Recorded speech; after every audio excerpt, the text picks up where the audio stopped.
সরকার চালসহ 17টি পণ্যে পাটজাত মোড়ক ব্যবহার বাধ্যতামূলক করেছে। তারই ধারাবাহিকতায় কুষ্টিয়া সদর উপজেলার খাজানগরে অটো রাইস মিলের মালিকেরা পাটের বস্তা ব্যবহার করছেন। পাটের বস্তার চাহিদা বেড়ে যাওয়ায় খাজানগর এলাকায় বস্তা তৈরির কারখানা স্থাপন করা হয়েছে। পাটের বস্তা ব্যবহারে কড়াকড়ি আরোপ করেছে প্রশাসন। কয়েক মাস আগেও এসব চালকলগুলোতে ব্যবহার করা হতো প্লাস্টিকের তৈরি বস্তা, তবে এর দৃশ্যপট এখন আর নেই। প্রতিটি চালকলে ব্যবহার হচ্ছে দেশে তৈরি পাটের বস্তা।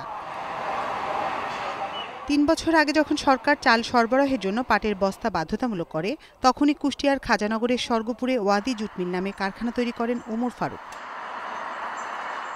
প্রতিদিন এই কারখানা থেকে প্রায় 10,000 পাটের বস্তা তৈরি করা হচ্ছে। এই বস্তা নিজের চালকলের চাহিদা মেটাচ্ছে, পাশাপাশি আশপাশের আরও 10টি মিলের মালিকেরা কিনছেন।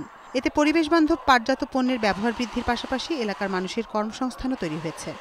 তাতের দিকে শর্ট হয়, শর্টের দিকে আমাগর এখানে আসে, এখান থেকে আবার কাটিং হয়, কাটিং থেকে আবার আমাগর কাছে এসে যে আমরা বস্তা করে দিই। বস্তা যদি 10,000-এর অর্ডার হয়, সেই বস্তা নিয়ে আমরা হচ্ছে প্রিন্টের হেল্পারের কাছে মিস্ত্রির কাছে নিয়ে যাই। মিস্ত্রির কাছে নিয়ে যায় আবার মিস্ত্রি মেশিন দিয়ে তৈরি করে দেয়, সেটা বার করে আবার খুঁয়ে 50 টাকার বেল করি।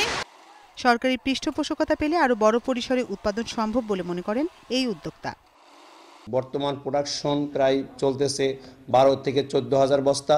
আমি 2 মাসের মধ্যে এটা হয়তোবা আমি 30,000 বস্তাতে উন্নীত করতে পারবো। সাহায্য এবং সহযোগিতা পেলে আমি আশা করি কুষ্টিয়াতে এই জুট মিলটা আরও পরিবেশ বান্ধব আমরা করতে পারবো। সরকারি নির্দেশনা অনুযায়ী কাজ করছে প্রশাসন। পাট শিল্পকে বাঁচাতে সব ধরনের উদ্যোগ নেওয়ার আশ্বাস দিয়েছেন জেলা প্রশাসক। পাট এবং পাটজাত দ্রব্যকে আমরা উৎসাহিত করার জন্য বিভিন্ন জায়গায় কিন্তু আমরা মোবাইল কোর্টও কিন্তু পরিচালনা করেছি। এই খাজানগরেও কিন্তু একবার মোবাইল কোর্ট পরিচালনা হয়েছে যে এইটার উপরে, যাতে তারা এই পাট এবং পাটজাত দ্রব্য এটাকে ব্যবহার করে। কেউ আইন লঙ্ঘন করে প্লাস্টিকের বস্তা ব্যবহারের চেষ্টা করলে তার বিরুদ্ধে কঠোর ব্যবস্থা গ্রহণের কথাও জানিয়েছে প্রশাসন। Independent news desk.